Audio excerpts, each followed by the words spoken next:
हमारे YouTube channel में। दोस्तों, इससे पहले दो वीडियोस में हमने governor general of India cover किया। आज के वीडियो में हम लोग voice Royce in India start करेंगे और 1857 से लेकर 1900 तक इनके बीच में जितने भी वॉइस रॉयस हुए हैं इनको कवर करेंगे। और इसके बाद इसकी नेक्स्ट पार्ट जो वीडियो की होगी उसमें 1900 से लेकर 1947 तक के सारे वॉइस रॉयस को कवर करेंगे।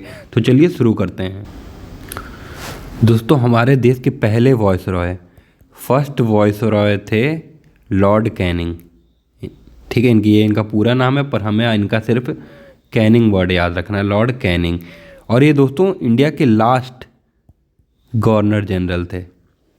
ठीक है, 1857 में जब आज़ादी की पहली लड़ाई हुई तो उस समय यही वॉइस रॉय थे। ये भी क्वेश्चन एग्ज़ाम में बहुत इंपॉर्टेंट, जो कई एग्ज़ाम से पूछा गया है।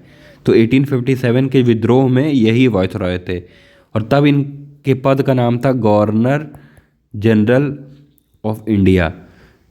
1857 के विद्रोह के बाद 1857 में एक्ट पास होता है और इस पद का नाम चेंज करके वॉइस रॉय कर दिया जाता है और यही आदमी बनते हैं इंडिया के फर्स्ट वॉइस रॉय। आगे बढ़ते हैं तो इनके टाइम के इंपॉर्टेंट चीज़ों को देखते हैं। दोस्तों, हिंदू विडो रीमैरिज एक्ट यानी हिंदू विधवा पुनर्विवाह अधिनियम इन्हीं के समय में पास हुआ था। 1857 का भारतीय विद्रोह इन्हीं के समय में यानी इंडियन रिबिलियन। ठीक है, university of Calcutta, Bombay and Madras, ये तीनों विश्वविद्यालय इन्हीं के समय स्थापित किए गए। ठीक है, महारानी विक्टोरिया का उद्घोषणा जो 1 नवंबर 1858 को हुआ था और भारत सरकार अधिनियम यानी गवर्नमेंट ऑफ इंडिया एक्ट 1858 इन्हीं के समय पारित हुआ। इन्हीं के समय में नील विद्रोह, बंगाल में नील विद्रोह इन्हीं के समय हुआ, कैनिंग के समय। और सबसे इम्पोर्टेंट आईपीसी जो आजकल बोला जाता है संशोधन होने वाला है, पर जो ओरिजिनल आईपीसी है 1860 में आया था यानी भारतीय दंड संहिता, वो भी इन्हीं के समय की देन है। और जानते हैं इनके समय में क्या क्या हुआ। इंडियन हाई कोर्ट एक्ट पास हुआ 1861 का। ठीक, इंडियन काउंसिल एक्ट ऑफ 1861 यानी भारतीय परिषद अधिनियम 1861 इन्हीं के समय में हुआ। सबसे important archaeological survey of India ASI, जिसको बोलते हैं भारतीय पुरातत्व सर्वेक्षण विभाग, 1861 ये भी इन्हीं के काल में हुआ। अच्छा दोस्तों, जो बजट पेश होता है, ठीक है, तो बजट व्यवस्था भी इन्हीं के समय में स्टार्ट हुई। तो ये भी बहुत इंपॉर्टेंट है, पूछ लेगा एग्जाम में डायरेक्ट और पूछा भी गया है। और दूसरा पोर्टफोलियो सिस्टम, जैसे आप जानते हैं ना कि मंत्रालय सिस्टम, रेलवे मंत्रालय होता है, होम मिनिस्ट्री होती है, डिफेंस होती है, तो जो ये पोर्टफोलियो सिस्टम है कैबिनेट का, वो भी इन्हीं के समय स्टार्ट हुआ। तो ये भी बहुत इंपॉर्टेंट है। अगले वॉइस रॉय थे दोस्तों लॉर्ड बैरोनेट। ठीक है, इनका टाइम पीरियड था 64 से लेकर 69 तक, 5 साल। आइए जानते हैं इन्होंने क्या क्या। दोस्तों, इनके समय में भूटान का युद्ध हुआ और ब्रिटिश ने यानी अंग्रेज़ों ने भूटान को हराया और आसाम का संधि भारत से किया। ठीक है, इलाहाबाद हाई कोर्ट 1866 में इन्हीं के समय में स्थापित हुआ। ठीक है, इन्हीं के समय में अकाल आयोग, अकाल पड़ा था बहुत ज़्यादा उस समय भारत में, उड़ीसा में, तो इन्हीं के समय में उसकी जांच करने के लिए किसके अंदर, हेनरी कैम्बेल के अंदर। ठीक है, ये नाम इंपॉर्टेंट हो जाता है, मैं दूसरे पेन से हाईलाइट कर देता हूँ। तो हेनरी कैम्बेल कमीशन यानी फेमाइन का अकाल आयोग इन्हीं के समय में उस समय बनाया गया था। दोस्तों, अगले वॉइस रॉय थे लॉर्ड मायो। अच्छा, इनके बारे में क्या खास बात है, ये पहले वॉइस रॉय थे जिनका मर्डर किया गया। ठीक है, ये इंपॉर्टेंट पॉइंट है। आइए जानते हैं इन्होंने क्या क्या किया।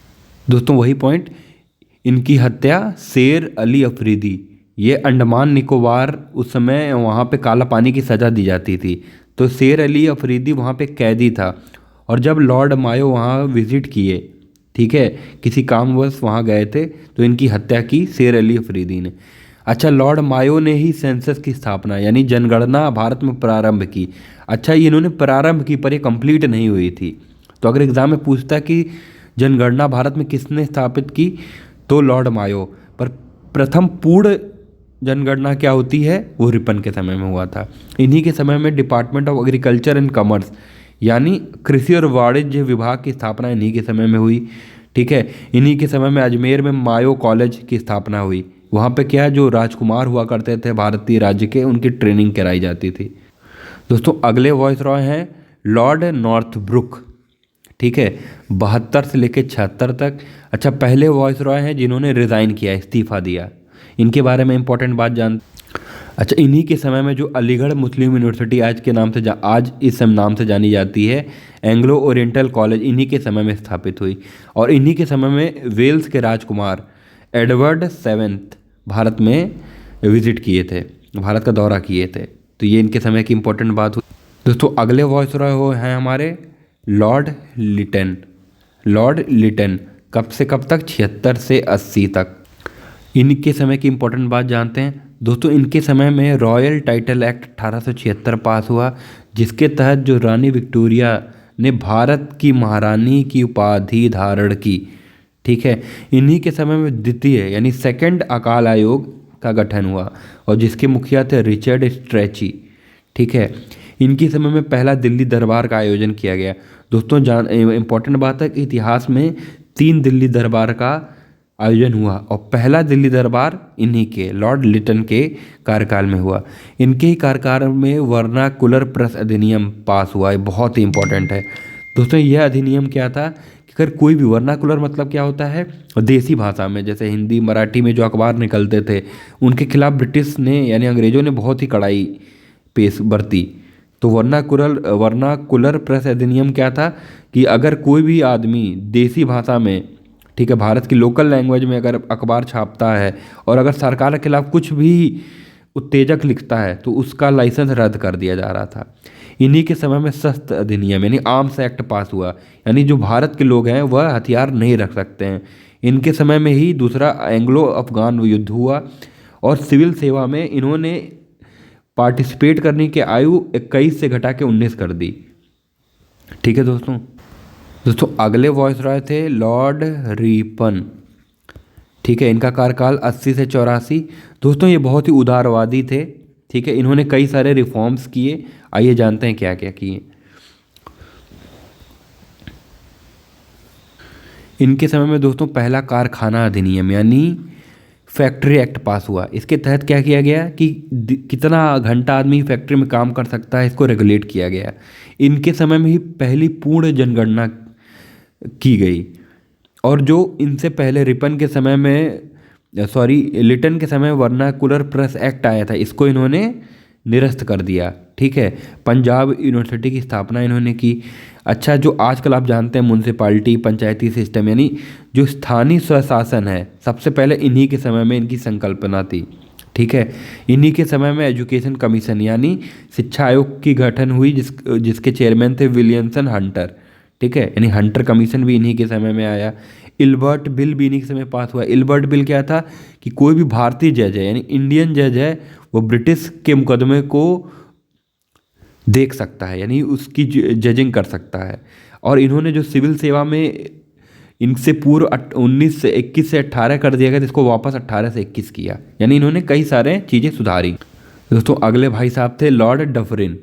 ठीक है, ये 84 से 88 तक भारत के वाइसरॉय रहे लॉर्ड डफरिन। इनकी उपलब्धियां जान। दोस्तों सबसे इम्पॉर्टेंट है जो एग्ज़ाम में बहुत बार आया है, इन्हीं के समय में भारतीय नेशनल कांग्रेस की स्थापना हुई। इनके समय में तीसरा भारत बर्मा युद्ध हुआ और बर्मा को भारत में मिला लिया गया। अच्छा, ये आपको जान के हैरानी होगी कि कुछ सालों तक बर्मा यानी आज का म्यांमार, ठीक है, म्यांमार भारत का हिस्सा था और उसकी राजधानी थी रंगून। ठीक है दोस्तों, आगे अगले वॉइसरॉय थे लॉर्ड लैंसडाउन। लॉर्ड लैंसडाउन, इनके नाम पे एक जगह भी है उत्तराखंड में, लॉर्ड लैंसडाउन। ये 1888 से लेके 1894 तक भारत के वॉइसरॉय रहे। ठीक है दोस्तों, इनके समय में क्या हुआ? सहमति आयु अधिनियम 1891 पास में हुआ, यानी 12 वर्ष से कम उम्र की लड़कियों की शादी पे रोक लगा दी गई। इन्हीं के समय में दूसरा कारखाना अधिनियम पास हुआ। भारतीय परिषद अधिनियम 1892 का पास हुआ। और डूरंड कमीशन क्या है? जो भारत और अफगानिस्तान की सीमा रेखा को डिसाइड करता है।